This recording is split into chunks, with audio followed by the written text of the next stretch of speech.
రేణు దేశాయ్ గారు, ఇది నా పర్సనల్ ఫోన్. నేను ఇది మీకు పంపిస్తాను. ఎక్కడికి పంపించాలో మీరు మాకు చెప్పండి. దీంతో పాటుగా నా తోటి కార్పొరేటర్లు అయిన 5-6 ఫోన్లు కూడా మీకు పంపిస్తాను.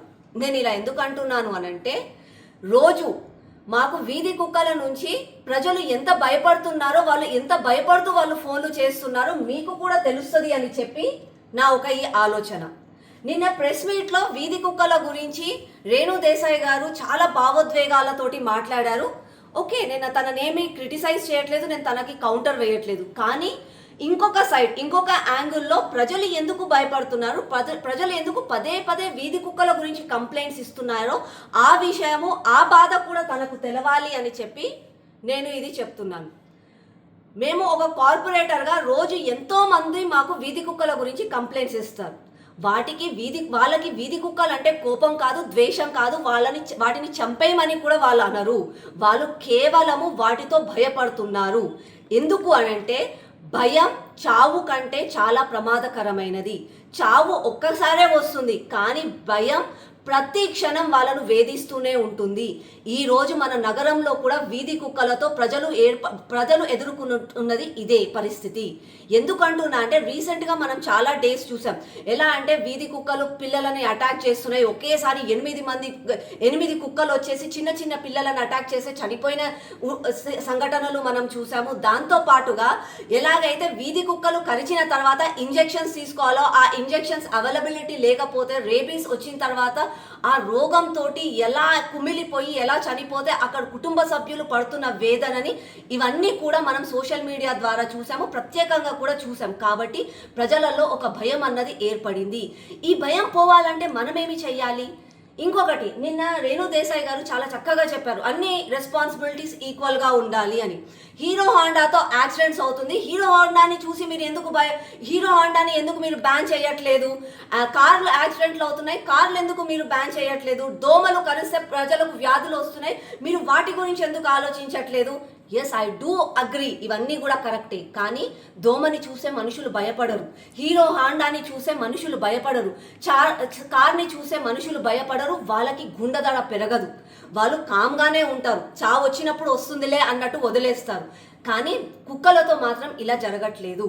నేను మీకు ఒక ఎగ్జాంపుల్ చెప్తాను. నా సరూర్ నగర్ డివిజన్లోనే ఒకరోజు ఒక రెసిడెంట్ కాల్ చేశారు. తను ఏమన్నారు అని అంటే, మేడం, నా ఇంట్లోకి, నా సొంతింట్లోకి నేను వెళ్ళడానికి నాకు 1 గంట సేపు పడింది.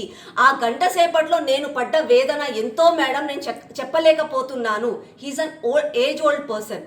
తను మార్నింగ్ వాక్ అని వెళ్ళి తన ఇంట్లోకి వెళ్దాము అని అనుకుంటే, ఇంటి ముందర ఒక 10 కుక్కలు జమ అయిపోయాయి. ఇంట్లోకి వెళ్దామంటే భయం అయిపోయింది. తర్వాత వాళ్ళ ఇంట్లో వాళ్ళని పిలిచి వాళ్ళతోటి మాట్లాడి అక్కడ కింద ఉన్న కుక్కలని అంతా పంపించిన తర్వాత అప్పుడు తన ఇంట్లోకి వెళ్ళాను అని చెప్పి ఆ రోజు తన బాధను చెప్పుకున్నాడు. ఇంకొక ఇన్సిడెంట్, ఒక తల్లి నాకు జనరల్గా ఒక రోజు ఫోన్ చేసి చెప్పింది, అమ్మ, నా బిడ్డ 6 గంటలకి రోజు ట్యూషన్కి పోతుంది. 1 గంట సేపు ట్యూషన్ అయిన తర్వాత ఇంటికి తిరిగి వస్తుంది. ఒక 2 వీధుల పక్కన ట్యూషన్ ఉంది. ఆ వీధులను దాటుకుంటూ నా ఇంటికి రావాలి. ఒక రోజు 1 గంట సేపు అమ్మాయి రాలేదు. ఏమైందో అని చెప్పి మేము కంగారు పడ్డాము. అమ్మాయి, చిన్న అమ్మాయి, ఫోన్ కూడా మా దగ్గర లేకుండే. మేము చాలాసేపు వెయిట్ చేసాము. తర్వాత అమ్మాయి వచ్చిన తర్వాత అడిగితే అమ్మాయి మాకేం చెప్పిందంటే, అమ్మ, 2 వీధులేనండి, ఆ 2 వీధులలో నుంచి దాటుకుంటా రావాలంటే ఒక వీధి నుంచి వస్తుంటే ఆ రోడ్డు చివరలా కుక్కల గుంపు ఉండే. ఆ అమ్మాయి నడుచుకుంటూ వస్తే అమ్మాయి వెంబడి పడతాయని చెప్పి అమ్మాయి భయపడి ఇంకొకరి దగ్గర పోవాలని ట్రై చేసింది. అక్కడ కూడా అలాగే ఉండే. ఇంకొక దగ్గరికి వెళ్ళింది, అక్కడ కూడా అలాగే ఉండే. అమ్మాయి వెయిట్ చేసిన తర్వాత అవన్నీ పోయిన తర్వాత అమ్మాయి అక్కడికి రావడం జరిగింది. This is not to criticize anyone. నేను మీ యానిమల్ లవర్, మీ డాగ్ లవర్స్ని నేను క్రిటిసైజ్ చేయట్లేదు. అలాగే కుక్కలని కూడా నేను ద్వేషించట్లేదు. కానీ కుక్కల గురించి మాట్లాడంగానే, కుక్కల గురించి ఏదో ఒకటి తీసుకురాగానే ఇలా ఆవేశంతో మాట్లాడినంత మాత్రాన ఎవరికి మంచి జరుగుతుంది? కుక్కలు సమాజంలో ఉండాలి, మనుషులు సమాజంలో ఉండాలి. ఇద్దరు ఫ్రెండ్లీగా కలిసి తిరగాలి అని అంటే ముందుగా మనుషులకి కుక్కల పైన ఉన్న భయాన్ని చెరిపేయాలి. అది ఎవరు చెయ్యాలి?